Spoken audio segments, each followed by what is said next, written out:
The Red Badge of Courage, Chapter 12.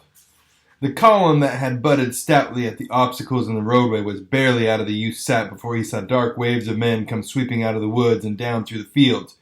He knew at once that the steel fibers had been washed from their hearts. They were bursting from their coats and their equipments as from entanglements.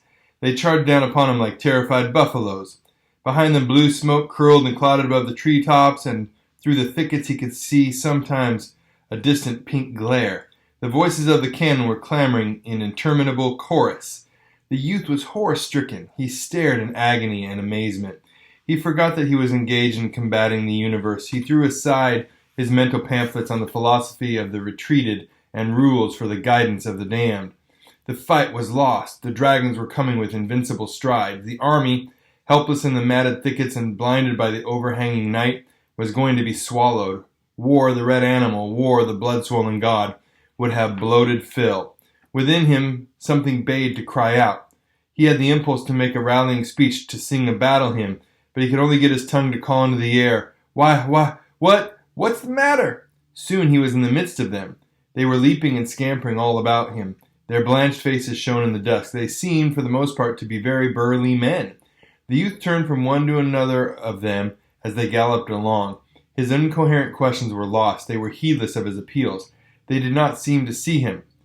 They sometimes gabbled insanely.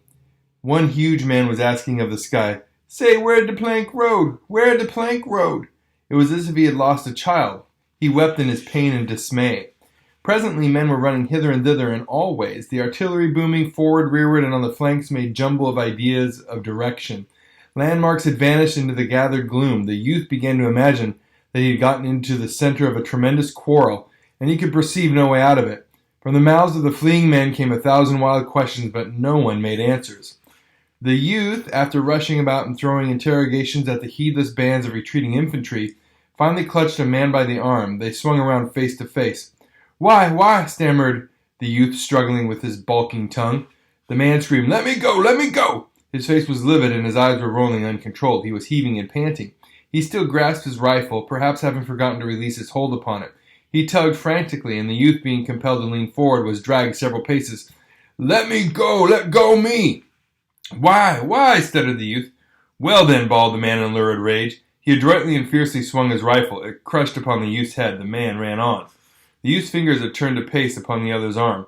The energy was smitten from his muscles. He saw the flaming wings of lightning flash before his vision. There was a deafening rumble of thunder within his head. Suddenly his legs seemed to die. He sank writhing to the ground. He tried to arise. In his efforts against the numbing pain, he was like a man wrestling with a creature of the air. There was a sinister struggle. Sometimes he would achieve a position half erect, battle with the air for a moment, and then fall again, grabbing at the grass. His face was of a clammy pallor. Deep groans were wrenched from him. At last, with a twisting movement, he got upon his hands and knees, and from thence, like a babe trying to walk to his feet, pressing his hands to his temples, he went lurching over the grass. He fought an intense battle with his body. His dulled senses wished him to swoon, and he opposed them stubbornly, his mind portraying unknown dangers and mutilations if he should fall upon the field. He went tall, soldier fashion. He imagined secluded spots where he could fall and be unmolested. To search for one, he strove against the tide of his pain. Once he put his hand to the top of his head and timidly touched the wound. The scratching pain of the contact made him draw a long breath through clenched teeth. His fingers were dabbled with blood. He regarded them with a fixed stare. Around him he could hear the grumble of jolted cannon as the scurrying horses were lashed toward the front. Once a young officer on a splashed charger nearly ran him down. He turned and watched the massive guns, men, and horses sweeping in a wide curve toward a gap in a fence. The officer was making excited motions with a gauntleted hand. The guns followed the teams with an air of unwillingness, being dragged by the heels. Some officers of the scattered infantry were cursing and railing like fishwives. Their scolding voices could be heard above the din. Into the unspeakable jumble in the roadway rode a squadron of cavalry. The faded yellow of their faces shone bravely. There was a mighty altercation. The artillery were assembling as if for a conference. The blue haze of evening was upon the field. The lines of forest were long purple shadows. One cloud lay along the western sky, partly smothering the red. As the youth left the scene behind him, he heard the guns suddenly roar out. He imagined them shaking in black rage. They belched and howled like brass devils guarding the gate. The soft air was filled with a tremendous remonstrance.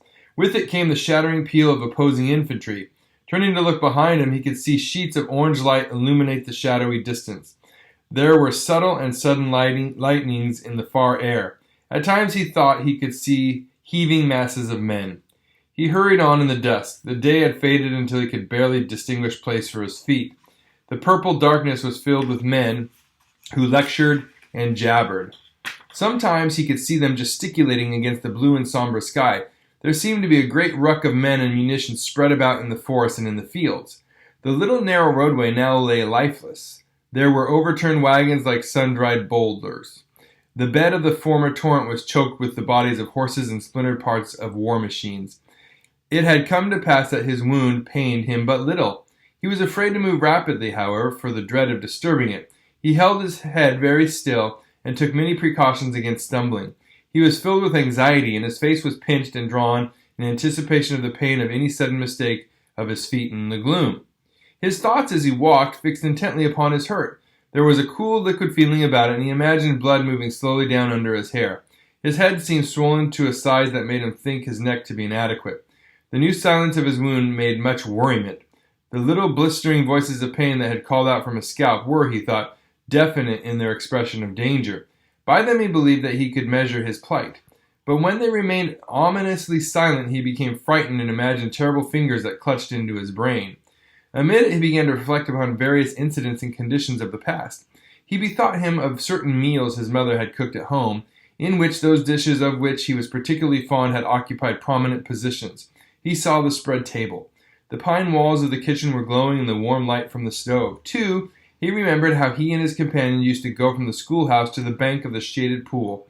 He saw his clothes in disorderly array upon the grass of the bank. He felt the swash of the fragrant water upon his body. The leaves of the overhanging maple rustled with melody in the wind of youthful summer. He was overcome presently by a dragging weariness. His head hung forward, and his shoulders were stooped as if he were bearing a great bundle. His feet shuffled along the ground.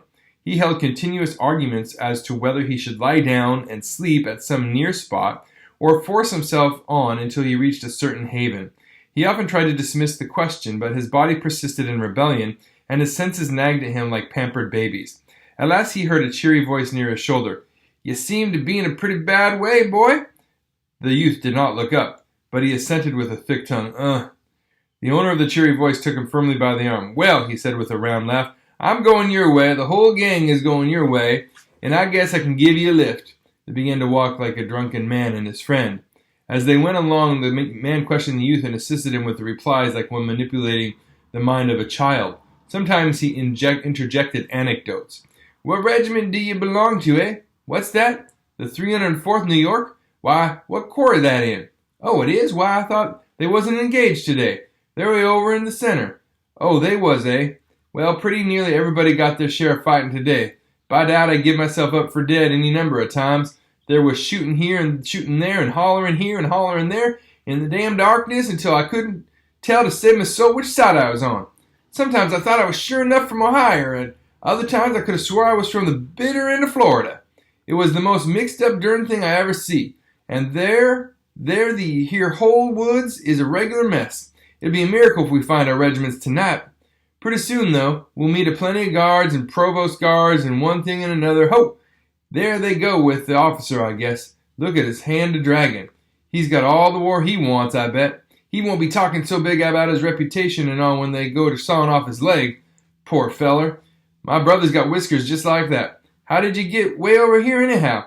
Your regiment is a long way from here, ain't it? Well, I guess we can find it.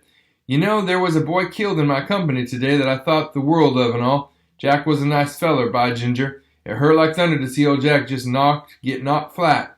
He was a-standing purty peaceable for a spell, though there was men running every way around us, and while we was standing like that, along came a big fat feller. He began to peck at Jack's elbow, and he says, "Say, where's the road to the river?" And Jack, he never paid no attention, and the feller kept on pecking at his elbow and saying, "Say, where's the road to the river?" Jack was a-looking ahead all the time trying to see the Johnnies coming through the woods, and he never paid no attention to this big fat feller for a long time. But at last he turned around and he says, "Go to hell and find the road to the river." And just then a shot slapped him bang on the side of the head. He was a sergeant, too. Them was his last words. Thunder, I wish we sure finding our regiments tonight. It's going to be long hunting, but I guess we can do it. In the search which followed, the man of the cheery voice seemed to the youth to possess a wand of a magic kind. He threaded the mazes of the tangled forest with a strange fortune. In encounters with guards and patrols, he displayed the keenness of a detective and the valor of a gamin. Obstacles fell before him and became of assistance. The youth, with his chin still on his breast, stood woodenly by while his companion beat ways and means out of sullen things. The forest seemed a vast hive of men buzzing about in frantic circles, but the cheery man conducted the youth without mistakes, until at last he began to chuckle with glee and satisfaction. "Ah, there you are! See that fire?" The youth nodded stupidly. "Well, that's where your regiment is. And now, goodbye, old boy, good luck to you." A warm and strong hand clasped the youth's languid fingers for an instant, and then he heard a cheerful and audacious whistling as the man strode away. As he who had so befriended him was thus passing out of his life, it suddenly occurred to the youth that he had not once seen his face.